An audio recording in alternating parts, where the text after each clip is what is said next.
Forget the documentaries that treat Soviet aircrew survival like pure grit and luck. On the Eastern Front, the real story is paperwork and improvisation. Gear existed that rarely showed up in neat inventories. Water landings in the Baltic. A knife nobody wanted to sign for. A compass that admitted you might need to run. These weren't secret weapons. They were small, quiet acknowledgements that plans break. And when a fighter goes down, doctrine doesn't walk you home. These are the 7 hidden Red Air Force escape kits from the Eastern Front. Number 7. Inflatable life vests. Essential near the Baltic, awkward everywhere else. Officially, most VVS aircrew equipment priorities were built around land operations. Parachute, sidearm, basic first aid, and whatever the unit could standardize. Ditching gear was not a universal expectation on the Eastern Front, and it often sat outside routine issue patterns. But the Baltic didn't care about doctrine. In the Leningrad and Gulf of Finland sector where the VVS and the Baltic Fleet Air Arm operated alongside each other, water was always under the flight path. Crews flying IL-2s and fighters from coastal strips sometimes carried inflatable life vests. The kind you could strap on over a harness and forget until you didn't have that luxury. The quiet part is procurement. Some of these vests appear inconsistently in unit paperwork, suggesting local supply solutions, naval channels, or found stock rather than clean, centralized issue. When it worked, it bought time, especially in cold water where minutes mattered. When it failed brutally. Punctures from wreckage, inflation valves fouled by grit, or men trapped by straps while trying to get out of a sinking cockpit. Number 6. Concealed knives. A survival tool that could look like misconduct. Red Air Force regulations emphasized discipline, accountability, and controlled weapons. A pilot had a pistol. That was the neat, reportable answer. Extra blades weren't a line item commanders wanted to explain, especially during 1942-1943 when loss rates were high and rear area inspections were constant. Downed aircrew lived in a different reality. Behind German lines, you needed a tool that didn't jam, didn't run dry, and could cut cloth, wire, or a parachute harness in a hurry. So some pilots carried concealed knives, small fixed blades or sturdy folders tucked into flight boots, sewn into lining, or taped under a mapboard. It wasn't about dueling. It was about getting out of a tree without breaking an ankle, cutting a flare cord, or threatening a dog long enough to move. Used right, a knife was quiet insurance during an escape to partisan-held woods.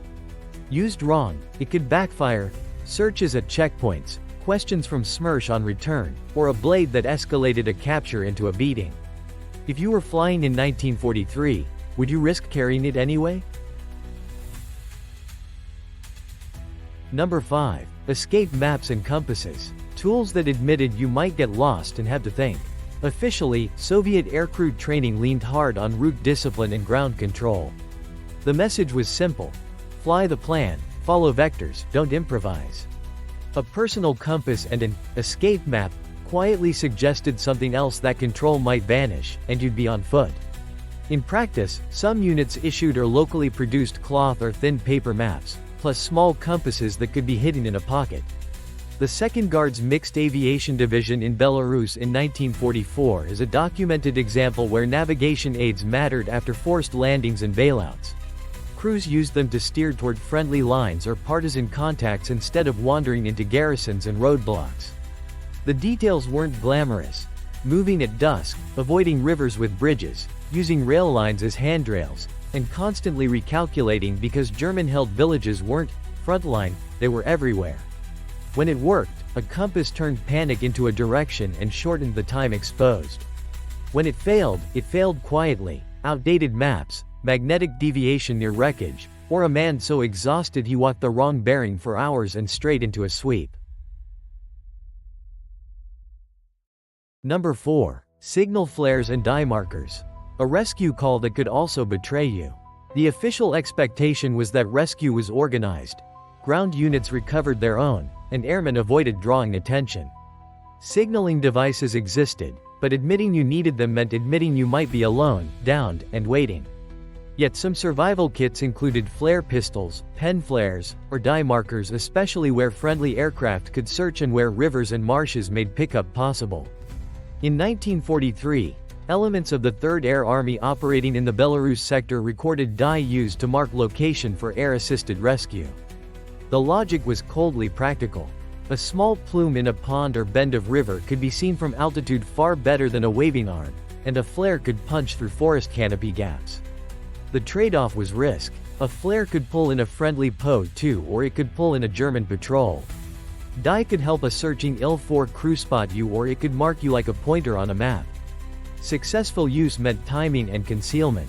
Bad use meant contact on the enemy's terms. Before we move on, if you ditched in the Baltic or went down in Belarus, which would you gamble on first? A compass, a knife, or a flare?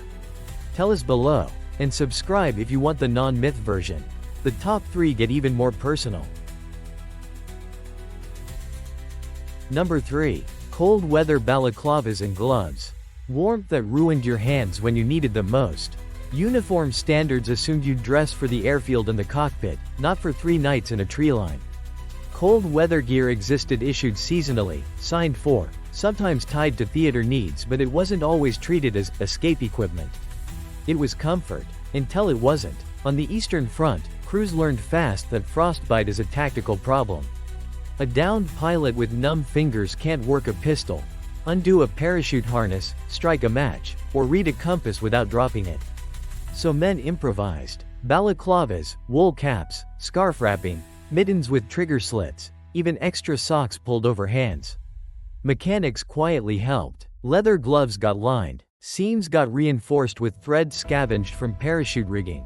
If you flew in winter, you built a private system for staying functional. When it worked, it turned "survived the landing" into "move tonight," especially in the 1941-42 deep freezes. When it failed, it was slow and humiliating. Soaked gloves that froze solid, bulky mitts that snagged on cockpit controls, or a balaclava that fogged goggles during a low approach and bought you a crash. Number 2. Emergency rations and water kits. Calories that made you slow, and thirst that made you visible. The official logic was straightforward. A short survival window, rapid recovery by friendly forces, and minimal carried weight. Rations weren't supposed to turn a pilot into an infantryman. Standard loads emphasized the mission-first ammo, fuel, maps, signals, while food and water often fell into, if available, territory. Reality was longer. Downed aircrew could spend days moving toward lines or partisans, and hunger makes decisions stupid. So kits appeared. Hard biscuits, concentrated sugar, chocolate, sometimes canned meat when weight allowed. Water was harder. Canteens weren't always practical in a cramped cockpit, so men carried small flasks or relied on purification tablets when they could get them. In swampy regions, that mattered. In winter, snow looked like water until it drained heat out of you. When it worked, a few hundred grams of food bought patience waiting out patrols, moving at night, refusing the easy road. When it failed by physics. Extra weight that complicated a bailout, wrappers that crinkled at the wrong time, or thirst that forced a man into a village well with German eyes already on it. Number 1. First aid and morphine kits. Relief that kept you moving and relief that killed judgment. Official first aid was meant to stabilize, not to enable heroics. Aircrew kits prioritized basics. Bandages, antiseptic, sulfa powders when available, and simple splints.